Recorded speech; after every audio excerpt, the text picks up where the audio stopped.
Dalam upaya lebih mengembangkan usaha kecil dan koperasi, DPR RI saat ini sedang menyusun rancangan Undang-Undang RUU Kewirausahaan Nasional. RUU Kewirausahaan Nasional ini ditargetkan menjadi undang-undang dalam masa persidangan terakhir DPR RI. Hal tersebut disampaikan Gede Sumarjaya Linggih, anggota DPR RI fraksi Partai Golkar yang tergabung dalam panitia khusus Pansus RUU Kewirausahaan Nasional di Gedung Wiswa Sabah Kantor Gubernur Bali.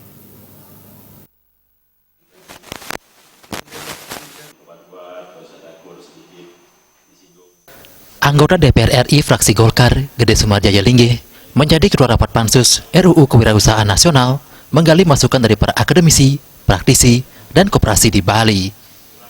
Dalam kesempatan tersebut, Gede Sumarjaya Linggih mengatakan, kewirausahaan khususnya di sektor usaha kecil dan koperasi merupakan bidang yang sangat menarik untuk dikembangkan. Namun masih terdapat beberapa persoalan dalam pengembangan kewirausahaan tersebut. Permasalahannya adalah proporsi pengusaha di Indonesia masih sedikit, dan jauh di bawah jumlah pengusaha di negara lain. Oleh sebab itu DPR RI ingin mendorong terwujudnya Undang-Undang Kewirausahaan. Gede Sumarjaya Linggih menambahkan, tidak hanya kurangnya jumlah wirausaha, peningkatan daya saing usaha masih menjadi salah satu persoalan yang masih harus diurai bersama. Selain itu, undang-undang juga penting terkait konsep perlindungan kewirausahaan, perlindungan hak kekayaan intelektual, serta bisnis daring atau online. Jadi catatan penting ini, Bali ini luar biasa karena satu, dia menumbuhkan wirausahanya melebihi daripada rata-rata nasional. Hampir sekarang ini tumbuh 7,2% ada wirausaha di Bali. Tentu ini tidak terlepas daripada kebijakan-kebijakan daripada pemerintah daerah Provinsi Bali yang saya melihat keberpihakannya kepada UKM sangat tinggi, sehingga itu menjadi catatan bagi kami untuk menyusun undang-undang di kewirausahaan. Hal yang lain yang menjadi catatan kami di Bali ini, usulan teman-teman itu masalah database. Kita kurang database, sinkronisasi database antara departemen maupun dengan provinsi maupun dengan kabupaten.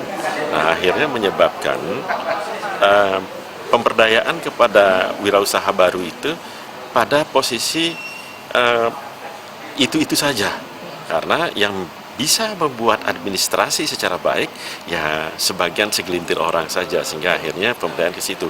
Sehingga mereka meminta untuk kemudahan-kemudahan dalam persyaratan untuk menjadi wirausaha baru, terutama untuk dapat insentif dari pemerintah.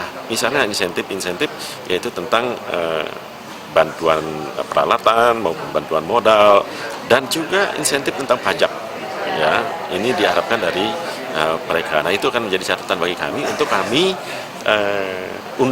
di undang-undang nanti dicantumkan sehingga menjadi jelas apa insentif yang akan diberikan oleh pemerintah terhadap wirausaha baru ini. Gede Sumarjaya Linggih menambahkan, RUU Kewirausahaan Nasional ini akan secepatnya disahkan dalam rapat terakhir DPR RI menjadi undang-undang untuk melindungi dan meningkatkan jumlah wirausaha nasional. Joka Andika, Bali TV.